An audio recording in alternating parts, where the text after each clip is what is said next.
You also probably know that Dubai is home to the world's tallest building, and you might have even seen Tom Cruise scaling it in an installment of the Mission Impossible franchise.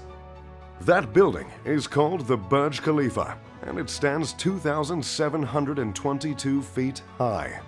Yes, I'm sure you know a bit about the attractions of this amazing city, but today I'd love to get the chance to tell you so much more. So, here's all the over-the-top, wildly expensive things you can find in Dubai. But first, a tiny history lesson. How did Dubai go from being just a small desert town to the extravagant oasis it is today? The same way all of the other United Arab Emirates cities became so rich: oil. Abu Dhabi, just 90 miles from Dubai, is the richest city in the world, and it sits on 10% of the entire world's oil supply. This production of oil launched the United Arab Emirates into the First World. Millions were poured into Dubai, and it became one of the biggest cities in the Middle East. However, today, Dubai only makes 5% of its revenue from oil, because its reserves aren't nearly as lucrative as some of its UAE neighbors. Dubai makes the majority of its revenue from trade, real estate, and tourism. Dubai has become the business center of the UAE since it can no longer rely on oil production alone. But this adjustment has not discouraged this incredibly rich city from growing. Dubai is growing in population just as much as it's growing vertically. In fact, about 1/4 of all cranes are located in Dubai. That's right, about 25% of cranes in existence are in just one UAE city. It seems the game plan of Dubai is just to keep building skyscrapers. Two of these skyscrapers are the aforementioned Burj Khalifa and the Burj Al Arab Hotel. The Burj Khalifa stands more than half a mile tall. It's so tall, in fact, that at its upper floors, the building can sway several feet at the mercy of the wind. This, however, was not overlooked by the architects of this massive building. The Burj Khalifa was designed in such a way that the sway would be too slow for the vestibular system in the inner ear to even notice. That's the part of the ear that provides balance if you happen to be unburdened by interference.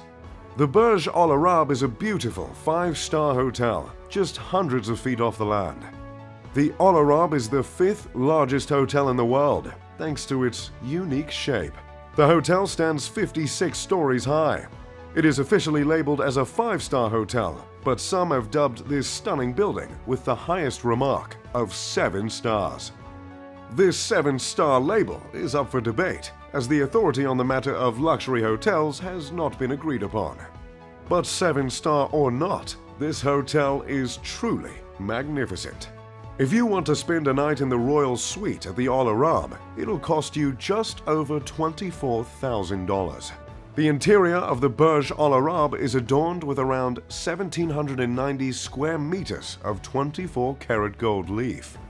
But even that can't touch the glorious views of the immaculate city and the picture-perfect Gulf.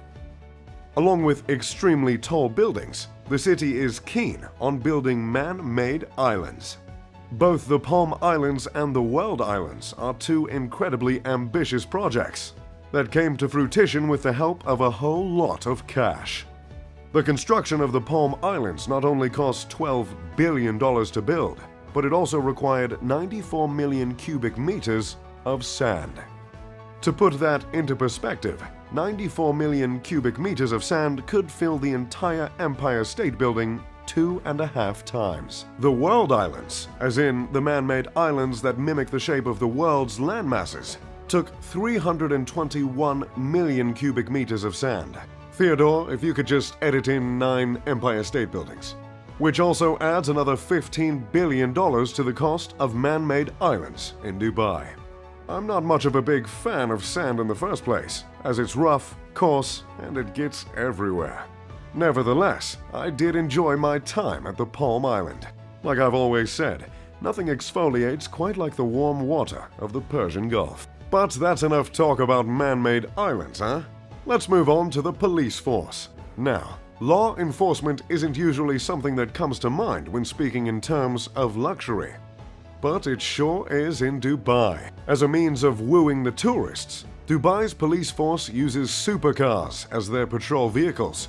This includes cars such as the Ferrari FF that goes for around $500,000, the Lamborghini Aventador that goes for around $400,000, and my personal favorite, an Aston Martin 177 for the reasonable price of $1.79 million. Trust me when I say this, nothing makes a man feel more like James Bond than flooring an Aston Martin 177. Ooh, makes me want to take mine out for a spin right now. Anyway, using these spectacular cars is just Dubai being Dubai. But hey, Dubai is the 8th safest city in the world, so more power to them.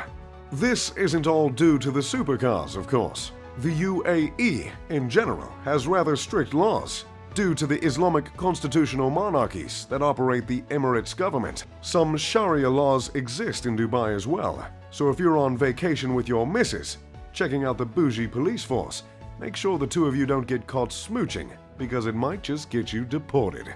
However, due to the extremely high amount of tourism, some places in Dubai are much more lenient. The serving of alcohol, for instance, would not be permitted in a traditional Middle Eastern setting. But it is in Dubai in specific institutions such as hotels and clubs. It is actually estimated that around 15% of Dubai's population are Emiratis, while the other 85% are from out of town. About half of the population is composed of the workers building hundreds of skyscrapers, which does make a little bit of sense considering the whole crane situation. Most of these workers are from India, Pakistan, and Bangladesh, which brings us to the more unfortunate side of Dubai. The class divide is quite big. Many of the immigrant workers live and work in less than ideal conditions, while Emiratis and the upper-class foreigners earn extremely attractive salaries. There really isn't much of a middle ground between the class divide in Dubai. But just like any country divided, there's always a sport to bring the people together. Well, that's the idea anyway. And in this case, this sport is camel racing. It's a bit of a sore subject for me, considering back in '96 I lost about $500,000 in a camel race to some sheik in Sharjah. But that was a different time. Camel racing in Dubai is almost equivalent to American football in the US. And Dubai's twist on the sport is that instead of children jockeys, they've began to use robots. You see, camel racing has a bit of a dark past. It used to be the case that small children would be forced to ride the camels, and that led to human trafficking. In less progressed areas in the Middle East, it still happens. But in Dubai, the children have been replaced with robots. And believe it or not, some of these little bots can cost up to $10,000. The camel that lost me that 500 grand was steered by a monkey. Now let's just move on from camel racing. In the future, Dubai has some rather insane plans in the works. Dubai is planning to build a completely climate-controlled area of the city that spans 4.3 miles. It was announced when Dubai's ruler, Sheikh Mohammed bin Rashid Al Maktoum, unveiled plans for the Mall of the World, a 48 million square foot mall of the world. This miniature city will have a retractable dome and will not only serve as a massive pedestrian mall, but will contain hotels and apartments, along with roads and parks. The massive structure will more than double the size of Monaco. The idea starts to make sense when you consider Dubai can reach temperatures of 115 degrees Fahrenheit regularly. But the idea begins to make less sense again when you consider the cost. The cost has not yet been determined officially, but estimates have been made in the tens of billions of dollars. And keep in mind, the price tag would be much higher if the workers were not dreadfully underpaid. The dome is planned to have 100 hotels and serviced apartments, totaling 20,000 rooms. It seems an audacious architectural feat. We've never known Dubai to aspire for anything less. Due to the speed at which Dubai has been growing, it never developed a standard address system. In fact, until 2015, instead of an address line on a mailing label, there was a space where residents could draw a map or write out specific instructions. Thankfully, they have established 10-digit numbers that serve as addresses, and I'm sure it's a whole lot easier to be a delivery driver in Dubai nowadays. So, that's Dubai for you. Oh, and I completely forgot. To top it all off, the mega-rich residents that live in Dubai don't send an ounce of their paycheck to the government. In Dubai, there is no income tax. Yet another feature that makes Dubai one of the most attractive places to stay on the planet. That's all